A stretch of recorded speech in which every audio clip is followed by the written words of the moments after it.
Hello everyone.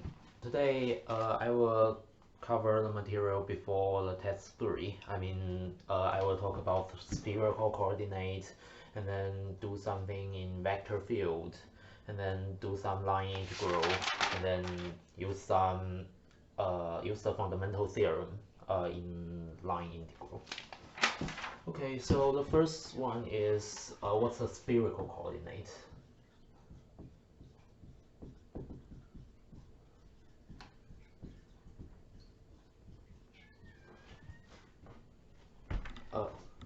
Uh, okay, so the spherical coordinate is we write some point in rho, theta, and phi, rho, theta, and phi, and then in the Cartesian coordinate is x, y, and z. So what's the meaning of the rho, theta, and phi? I think the rho is okay, so I just draw some point on XYZ plane. So X, Y, and Z, and then some point, for example, P. Okay, and then the origin is O. So the rho is the length of OP, which is the distance from this point, given point, to the origin. And what's the theta? So the theta is we get a projection of OP onto XY plane. So just like that. And then, so this angle is theta. This is the polar angle of the projection of the OP on XY plane. So this one is theta, polar angle. So what's the phi here? So the phi, it means the angle between the positive z-axis and the OP. So is the angle, this is that angle. So this angle is the maximum of phi is pi. The phi is always from 0 to pi. It's different from the polar angle. Okay, so some relationship between the Cartesian coordinate and spherical coordinate, which is x is rho sine phi cosine z, and then y is rho sine phi sine theta, and then z is rho cosine phi. And also we have rho square is x squared plus y squared plus z squared. So we may use this relationship between spherical coordinate and Cartesian coordinate later. So this one is phi. Okay, so let's do some examples in spherical coordinate, like evaluate some triple integral or evaluate the volume of the solid.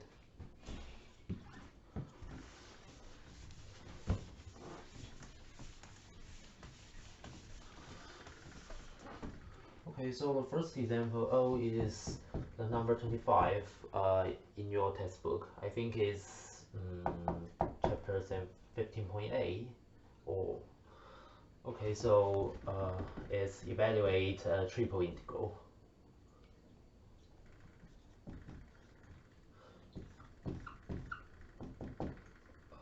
Triple integral is x times e to the x squared plus y squared plus z squared dv. Okay, so we're using the spherical coordinates to evaluate this triple integral. Okay, so the first, we need to write this triple integral in terms of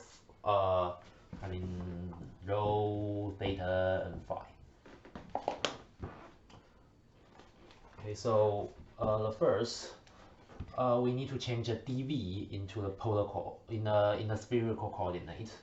So I just write down some triple integral, and then the dv is, so from the formula of the dv in spherical coordinate, we have dv is rho square sine phi, and then d rho, d theta, and then d phi. And then the next step, we need to write the function inside in terms of rho, theta, and phi, and then determine the bounds. So what's the x? So we know the x is rho sine phi cosine theta, and then x squared plus y squared plus z squared, which is rho squared, times e to the rho squared. Okay, and then times rho squared sine theta. And then we need to determine the bounds for the e. Oh, I forgot that. So I forgot to mention what's the e. So the e is the unit ball. I mean x squared plus y squared plus z squared less or equals to 1 in first octant.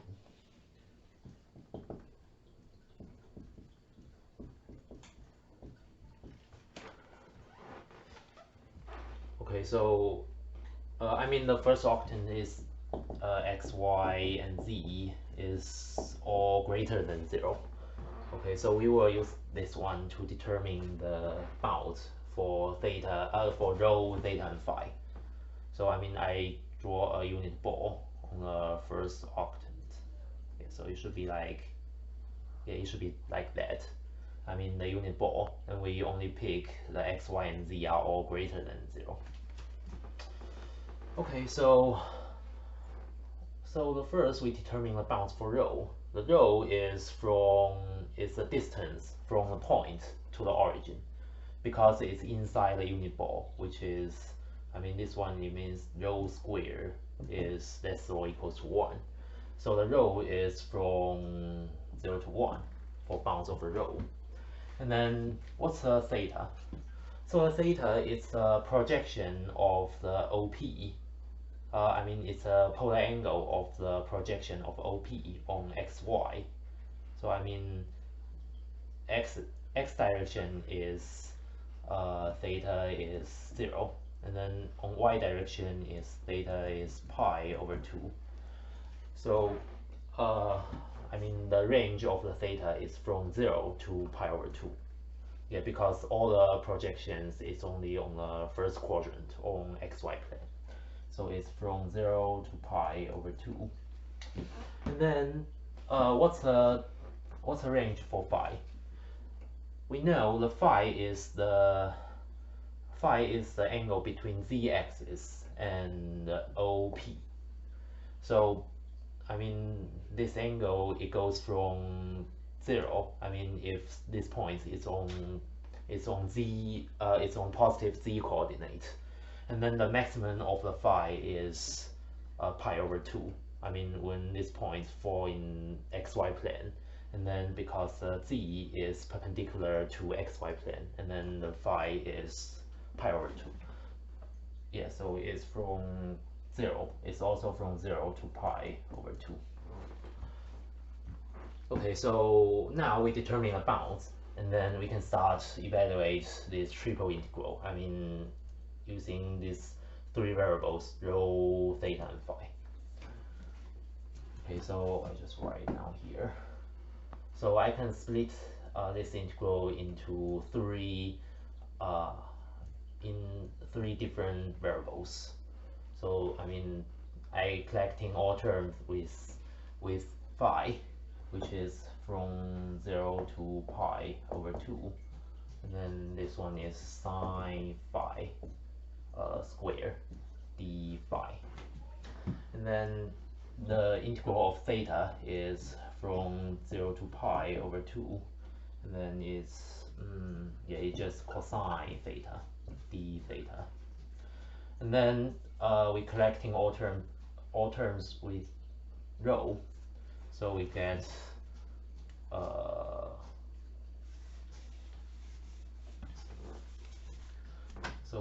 rho is integral from 0 to 1, and then rho cube e to the rho square d rho.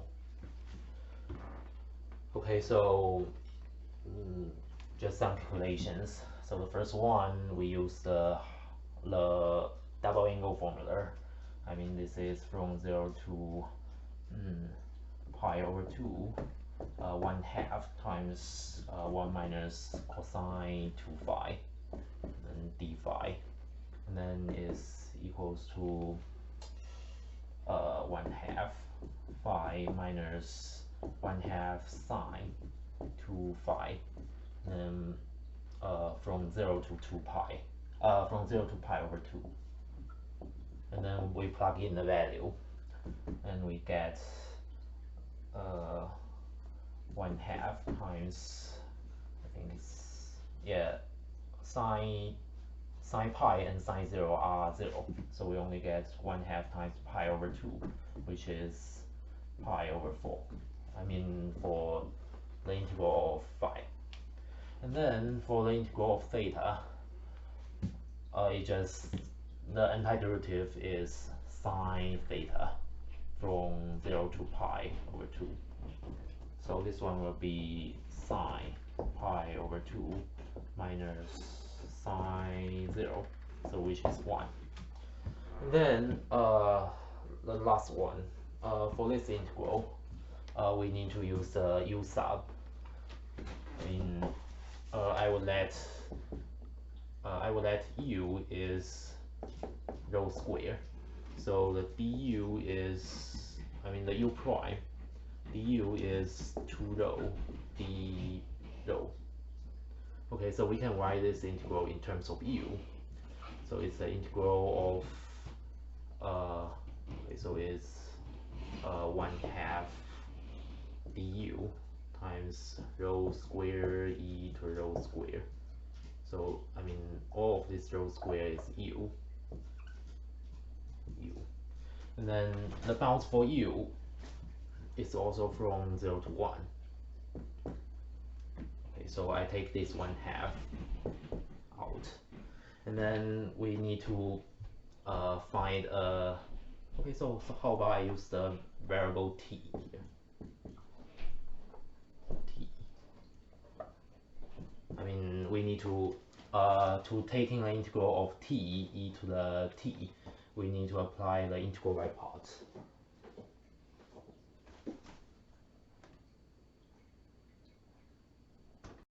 Okay, we do the integral by parts. Okay, so it's dt. This integral by part is, we think this t is the function u, and then this part is dv.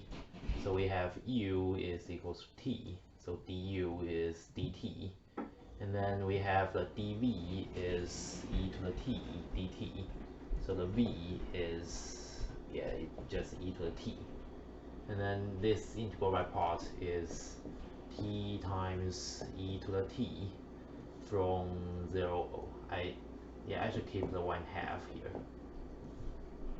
From 0 to 1 minus integral from 0 to 1 e to the t dt. This one is v du. Okay, so the integral of e to the t is just e to the t. So it's t times e to the t from 0 to 1 minus e to the t from 0 to 1.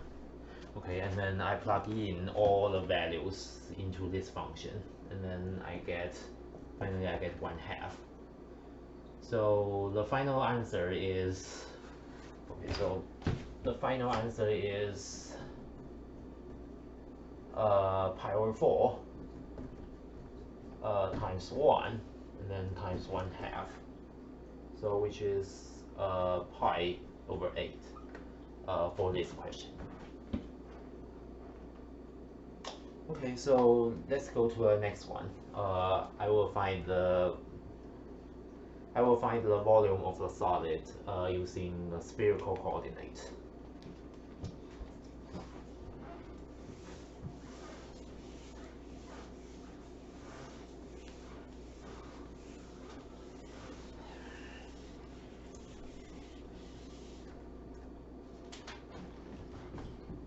So it's 15.A, number 29. Okay, so find the volume of a solid above. Phi is pi over 3, and below the sphere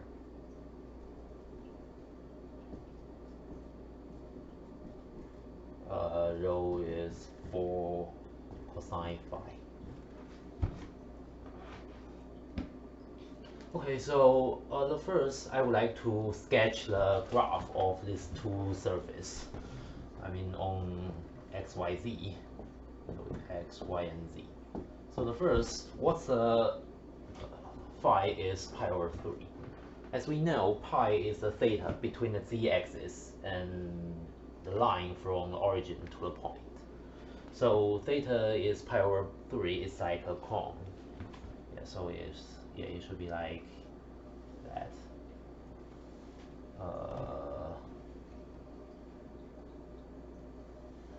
And then rotate by z-axis and keep this angle the same. Yeah. So I mean this surface is theta is pi over 3. And how about this one? How can we see this is a sphere? So I mean I multiply on the both sides by rho. So we can see rho square is 4 rho cosine phi. And then okay, so for the left is x squared plus y squared plus z squared. And then for the right hand side, rho cosine phi is a z, so it's 4z. So I rearrange these terms, x squared plus y squared. I mean I put the 4z to the left, z squared minus 4z. And then I complete the square for z. I mean plus 4 and on both sides. And we will have x squared plus y squared plus z minus 2 squared is 4, which is 2 squared. So we can see this is a sphere centered at 0, 0, and 2 with radius 2. So I sketch them on the graph. So it should be like, so for example, this is 2, and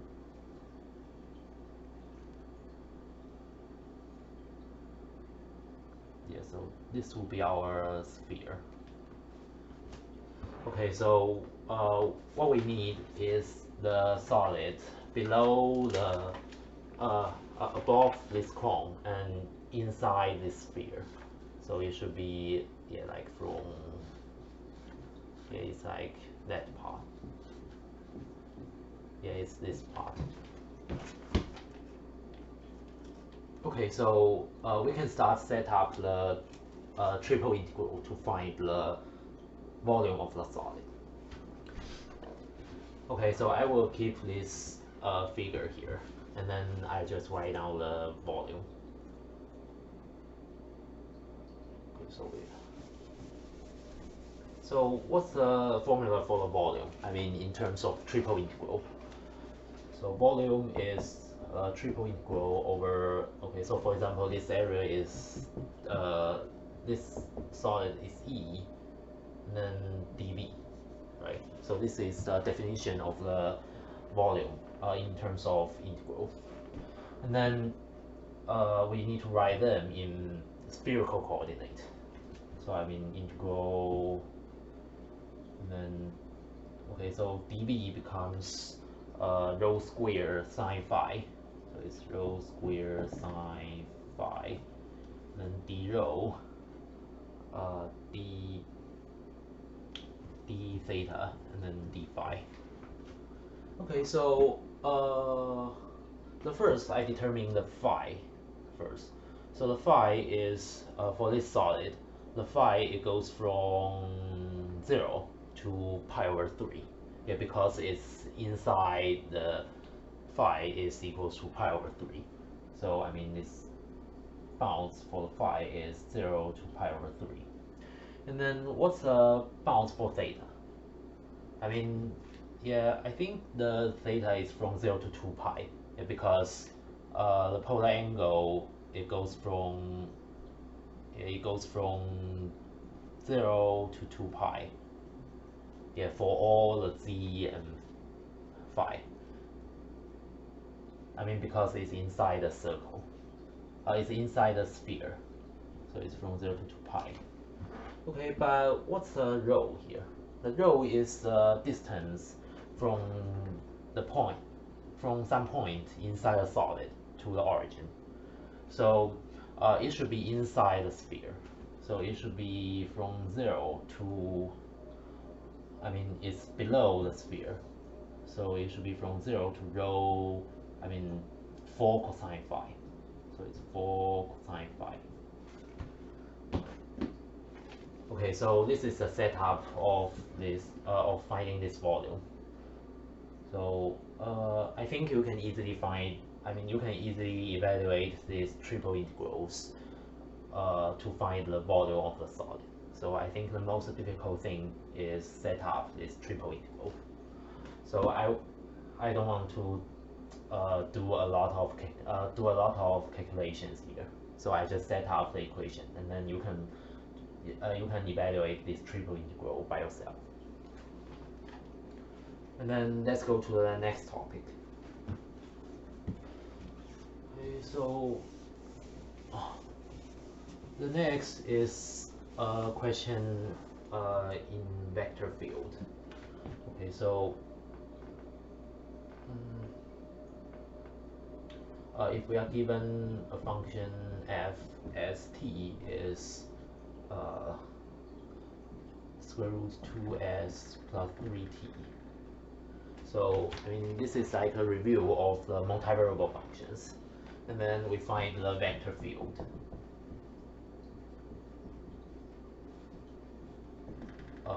I mean the gradient of this function.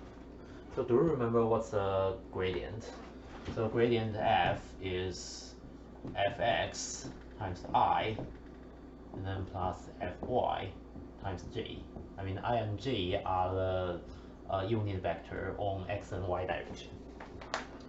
Okay, so we just find the partial derivative, and then we can get the vector field.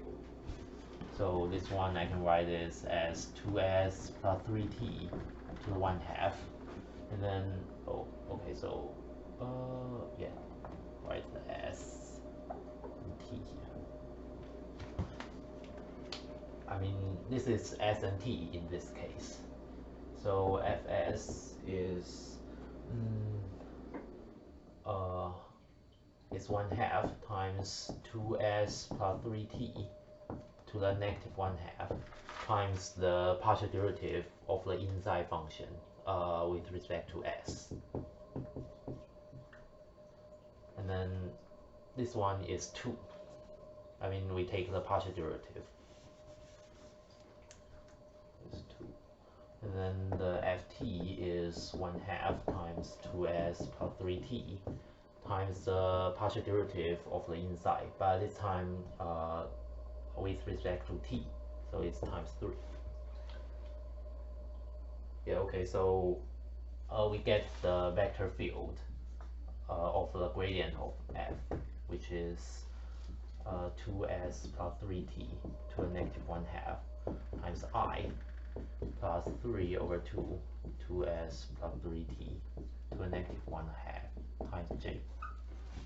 Okay, so this is a simple review of gradient and vector field.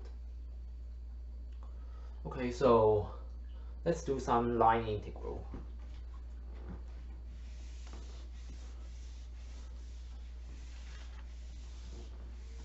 Okay, so I give you an example of taking a line integral. So first one is find the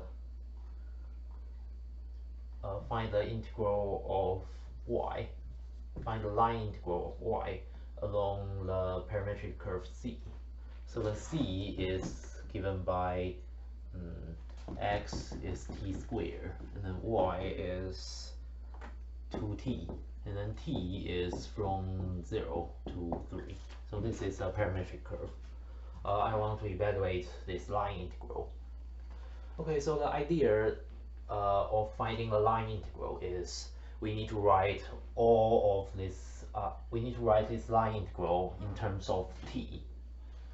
So I mean, we take the integral of t here. And we need to use some formula for the ds. So like the ds is a square root of dy dx over dt square plus dy over dt square. Yeah, it's sometimes like what we have in the arc length formula. Okay, so and then we write all of this variable, all of this function inside in terms of t. I mean the y is 2t. Yeah, because it's along this curve. So you can write y is 2t because it's on this parametric curve. And then we use the bounds for the parametric equation. So it's from 0 to 3. And times, I mean, I write the ds in terms of t. So it's square root of dx over dt square plus dy over dt square. Okay, so we need to find the x prime, which is 2t, and y prime is 2. I mean, this is dx over dt and dy over dt. So we plug them in. We get integral from 0 to 3, 2t square root of 2t square plus 2 square dt. So is integral from 0 to 3, and then is square root of 4t square plus 4. So I can 2t. So I can take the 4 out of the square root. So I mean I take a 2. So it's 2 times 2t, which is 4t times square root of t squared plus 1 dt. And then we need to make a substitution. I mean, I let u is t squared plus 1, and then the du is 2t dt. So it's integral from 0. I should keep the bound here.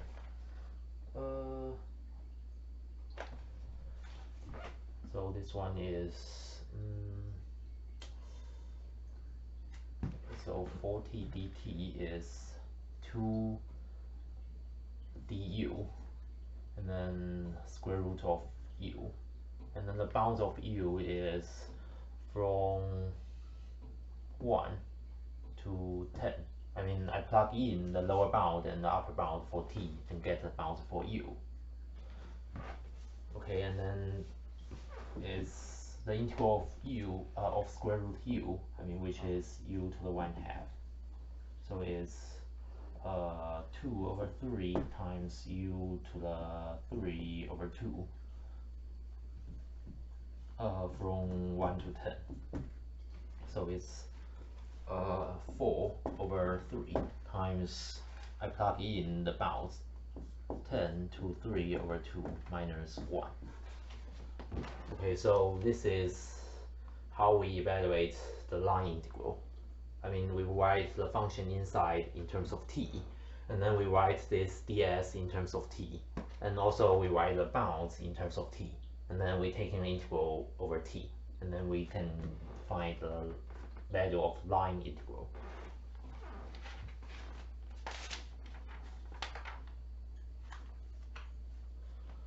Okay, so one more example in line integral. I mean, we will not always get the line integral like integral something times s. We may get the line integral like something like dx, and then dy, and then dz.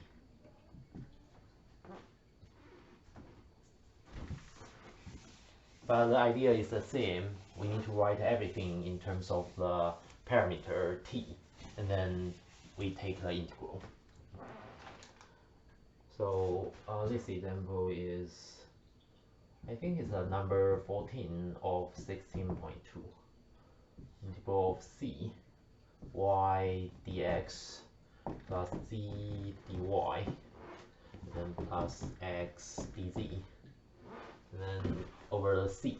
Okay, so c is a parametric curve. I mean, x is square root t, y is t, and z is t squared. The range of the t is from 1 to 4. Okay, so the same idea, we write everything in terms of t.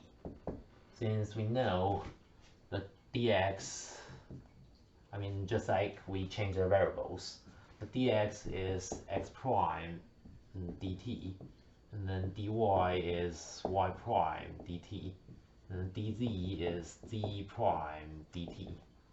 And then we take all of them in. So it's the integral of, I mean, y is the t, and dx, okay, so the x prime is 1/2 t to the negative 1/2. And then y prime is 1, and then the z prime is 2t. So dx is t times 1/2 t to the negative 1/2, and then plus z dy. So z is t squared, and then dy is 1. Okay, and then time plus x. X is, I write it x to the 1/2, and then dz is 2t.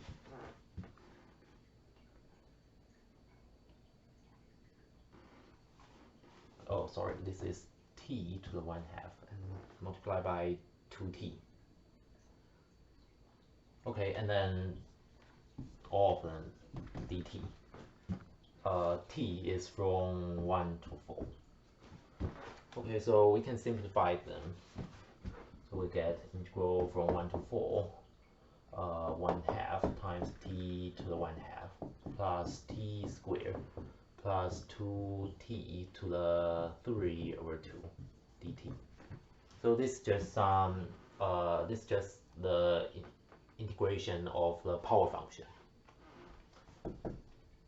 So it's so it's 1/3 times t to the 3/2 plus 1/3 times t cubed plus I think it's 2/5 is 2 times 2/5 t to the 5/2 dt is from 1 to 4. And then I plug in the t is 1 and t is 4. I mean, you can use your calculator, and then you will finally get this one is 722/15. Okay, so let's keep going. I mean, sometimes this line integral will be written in the form of dot product. So just like that.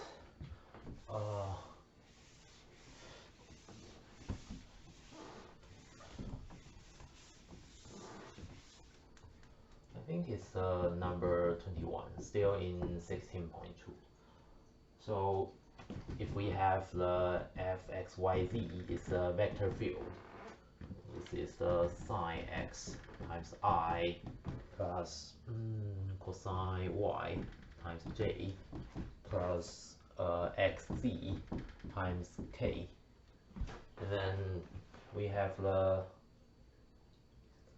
rt. This is a parametric curve.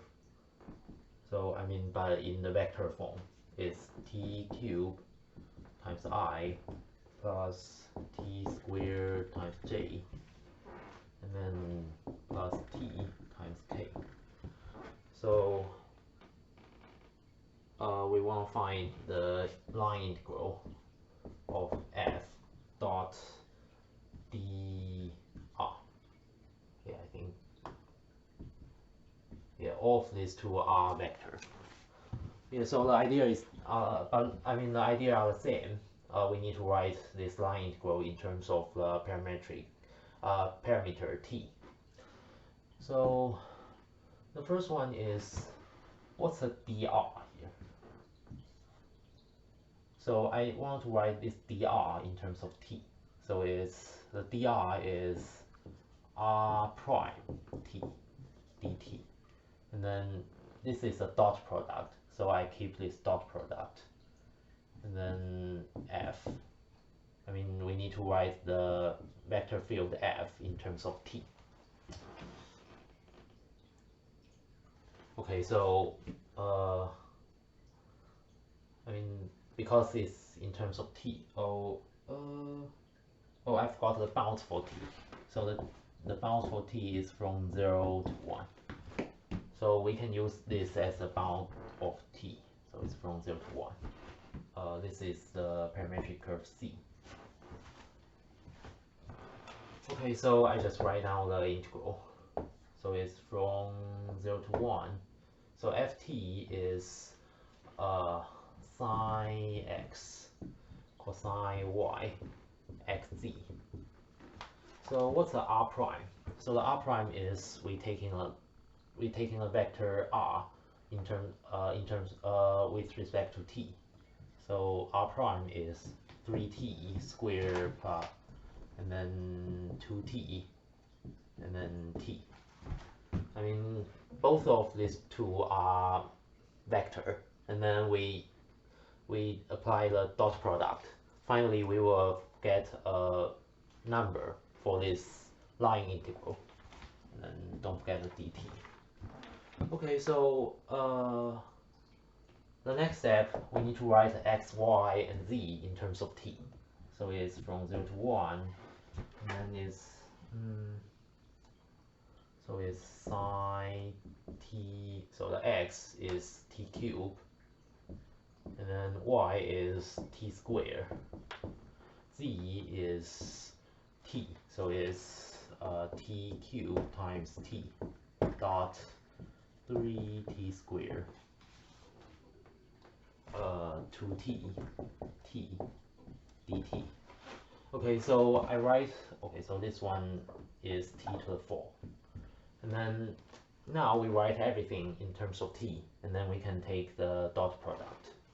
So it's integral from 0 to 1, 3t squared sine t cubed plus 2t cosine t squared. And then the last term is t to the 5th dt. Okay, so we can see, I mean, I just give some step. I mean, from this one, we can use the substitution. I mean, the u is a function inside the sine. And then for the second term, we can let the u is a function, I mean, the u is t squared. And then we can find the integral of this one. So, yeah, the integral is negative cosine t cubed plus sine t squared. Oh, sorry. I think the derivative here is 1. And then this one is t to the 4. So it's 1/5 t to the 5. And then from 0 to 1. And then we can plug in the value. So I get negative cosine. So it's negative cosine 1 plus sine 1, and then plus 1/5, and then minus, so what's a negative cosine 0 is negative 1, and then plus 0 plus 0. Yeah, okay, so finally we will get, this one is, yeah, it just negative cosine 1 plus sine 1 and plus 5/6. Yeah, I think this one is the final answer. Okay, so this is a line integral.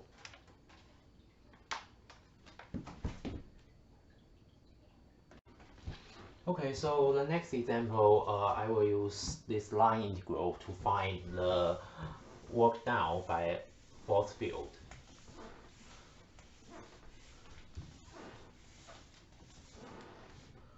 Okay, so find the work. Okay, so find the work done by force field.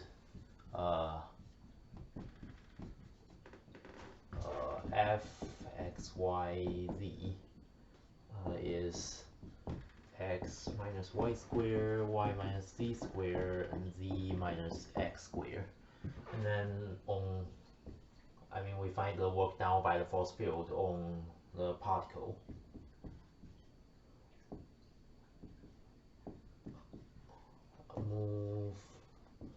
moves along some given parametric curve. So in this one, it's a line segment. So the line segment is from 0, 0, 1 to 2, 1, 0.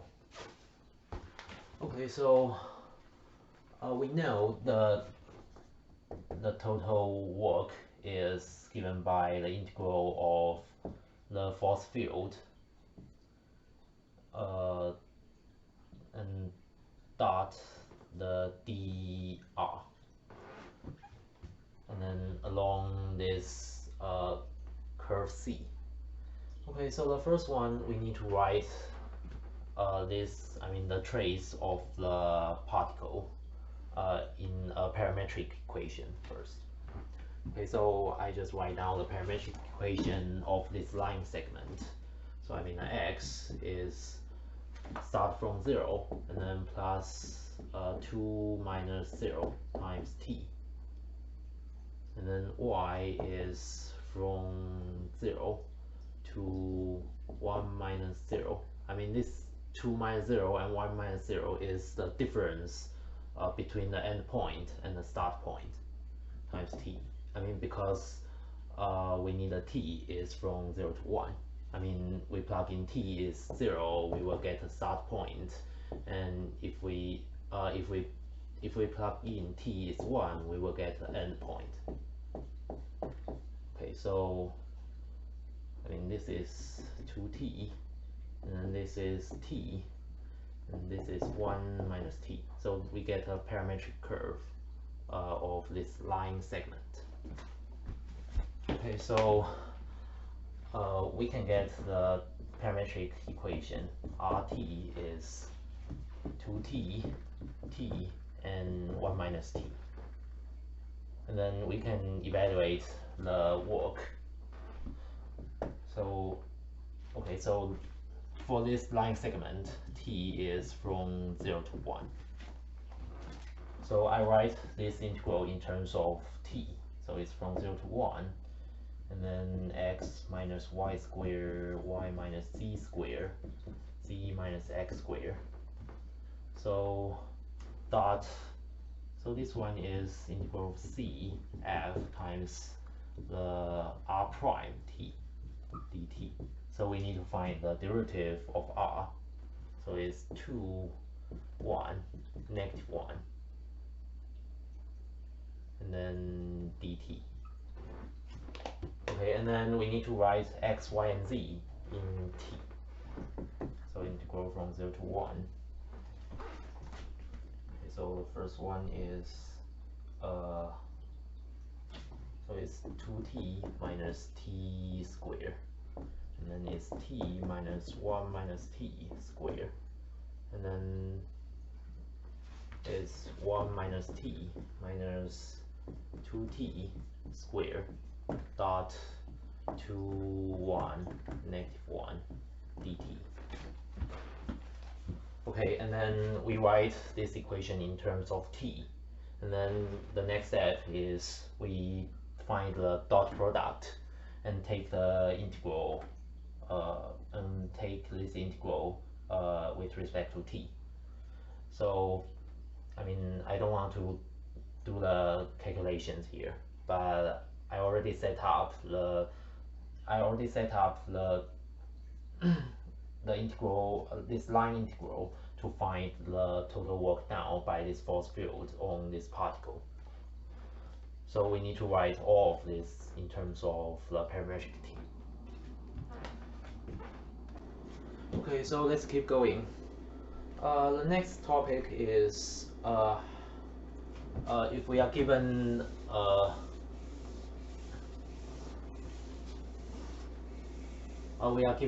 some vector field, how to determine if it's a conservative vector field.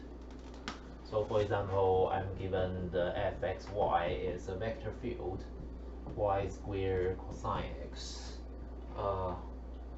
plus cosine y times I, and then plus 2y sine x minus x sine y times j.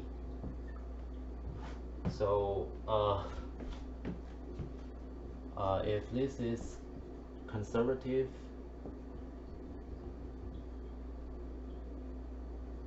and then if it's a conservative vector field, we need to find the function f such that the gradient of f is our vector field f. Okay, so how to determine if a vector field is conservative? So the condition is if we make this function is p, and then this function is q. If partial p over, the partial derivative of p to y is equals to partial q over partial x, and then we can say this vector field is conservative. So let me check if this equation holds. So I take a partial derivative where partial y is, this one is 2y cosine x, and then minus sine y. And then we find the partial derivative of q to x. P is this one, q is this one.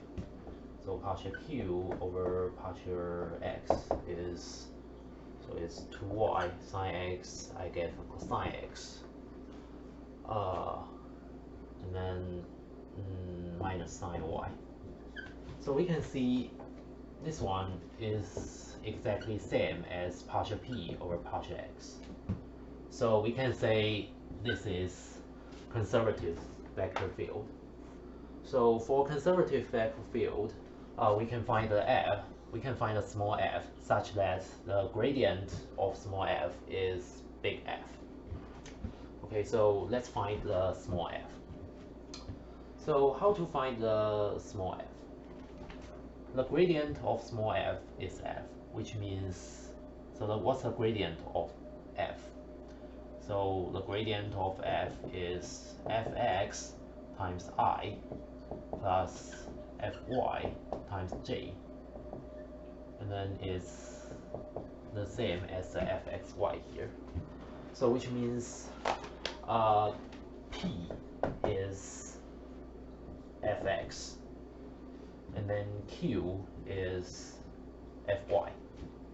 So we can take the, okay, so the first one, we can take the integral in terms of x on both sides. So we get integral of p dx. The f should be the integral of p with respect to x. And also for the second one, we can take the integral of y on both sides. So we will get f is integral of q dy. So let me take the integral now. So for this one, this is the integral of y squared cosine x plus cosine y. And then notice this is taking the integral over x. So this one is, so y squared is like a constant. So I get this one is y squared sine x. And then for the second term, cosine y is like a constant because we're taking the integral over x. So it's x cosine y. And then we need a constant here. So it should be like a constant k. But notice that because we are taking the integral over x, so we allow this constant, if this is a function of, it's possible that the constant thing is like a function of y. Because it will not change the derivative of this function. So I would like to write this one is gy. Okay, so we do the same thing to the q. So I take the integral. So we have the f is integral of 2y sine x minus x sine y dy. I mean in terms of y. So this will be, so integral of 2y is y squared sine x. The second one is plus x cosine y. For the same reason, we will get this term hx. I mean, because if we add a function of x, it will not change the partial derivative with respect to y. Okay, so we have two equations of f. So we can see so we can see the first term is matched up with the first term. The second term is matched up with the second term. So to keep the f is equal to f, so we need this gy is the same as hx. Okay, so we have gy should be equal to hx. So if we wanted to function of y is the same as the function of x, so the only choice for these two functions is we need to make of them is equal to some constant like k. I mean it's not relating y and or x. Okay, so we know this is all of these two functions is a constant. Okay, so finally we can write down the function f is y squared sine x plus x cosine y, and then plus some arbitrary constant k.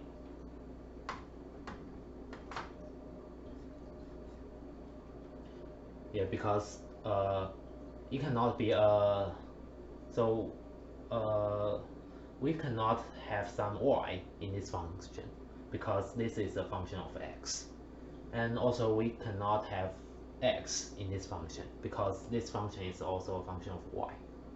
So that's why we only have a constant for these functions. Okay, so this is how to find how to determine if a vector field is conservative, and then find the f such that the gradient of f is the given vector field.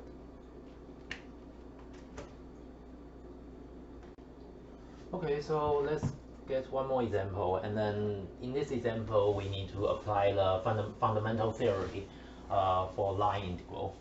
So I mean this is why we need to find the small f.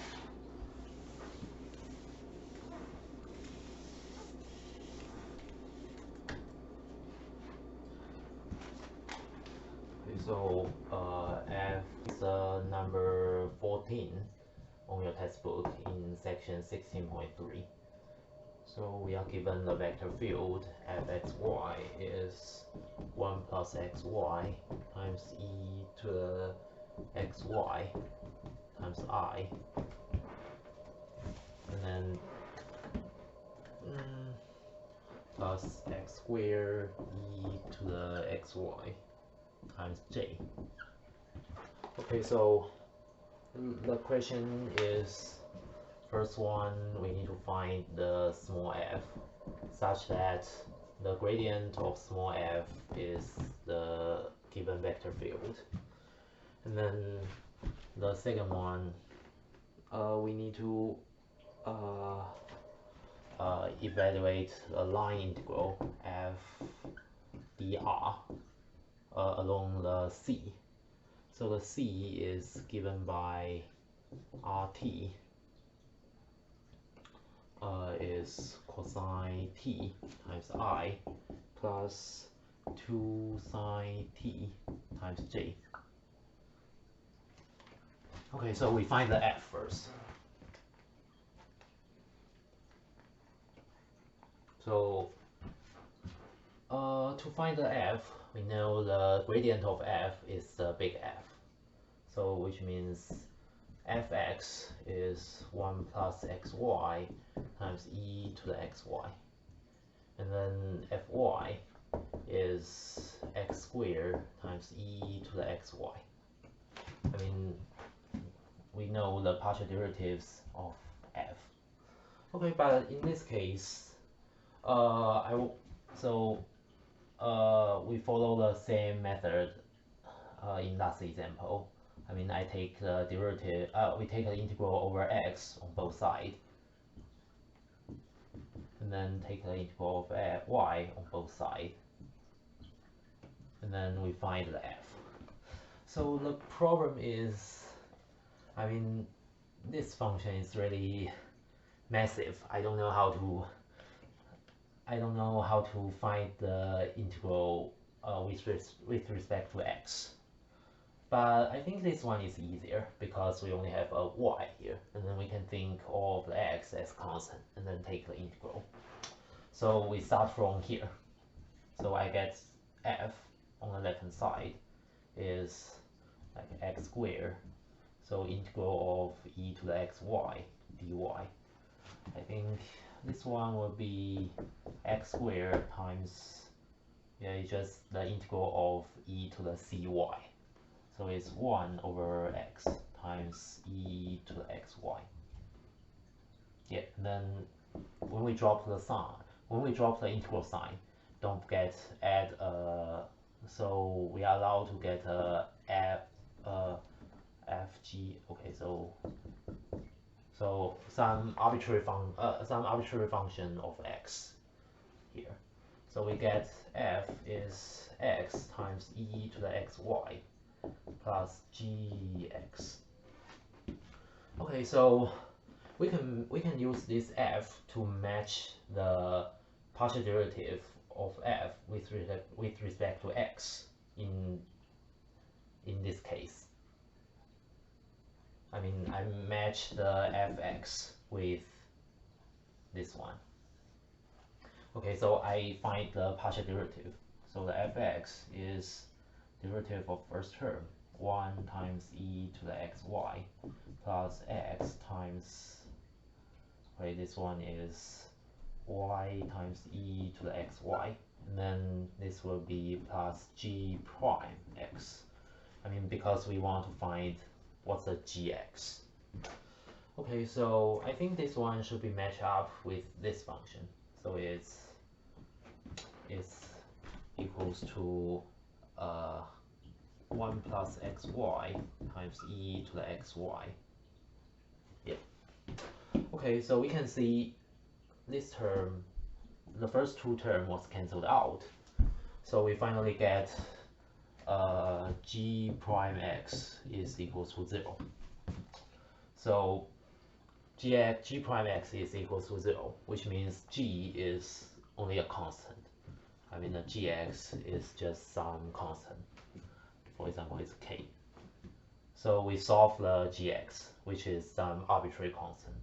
So we finally get our f is x times e to the xy plus k. Okay, so we need to use that to find the line integral. Okay, so let's go to the line integral. I just keep the f is x times e to the xy plus some constant k. Okay, so to find this one,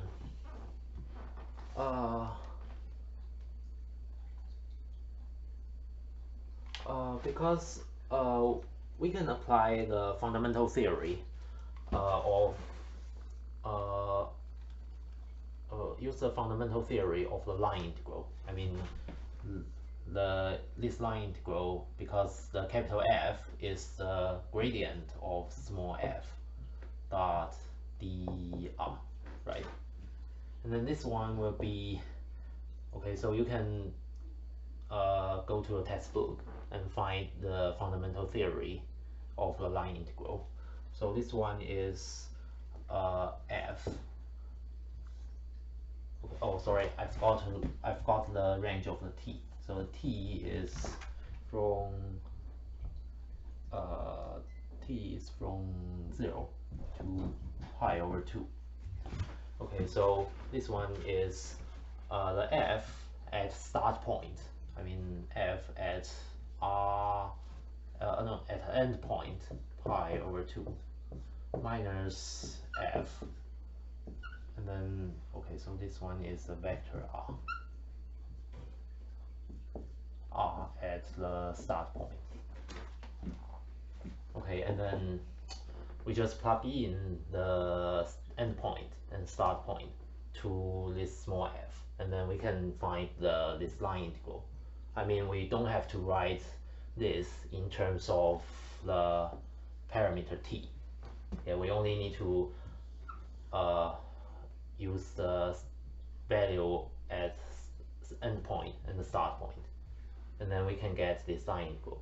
Yeah, just like the regular, yeah, just like,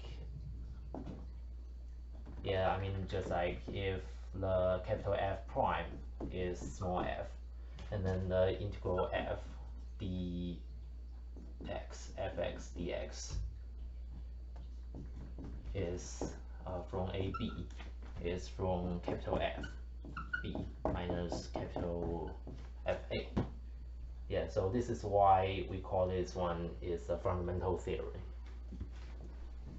Okay, so I just plug in the values. So it's f. So what's the endpoint? So when t is pi over 2, is cosine pi over 2, which is 0, and 2 sine t, sine pi over 2 is 2, minus f. So what's the point at t equals to 0?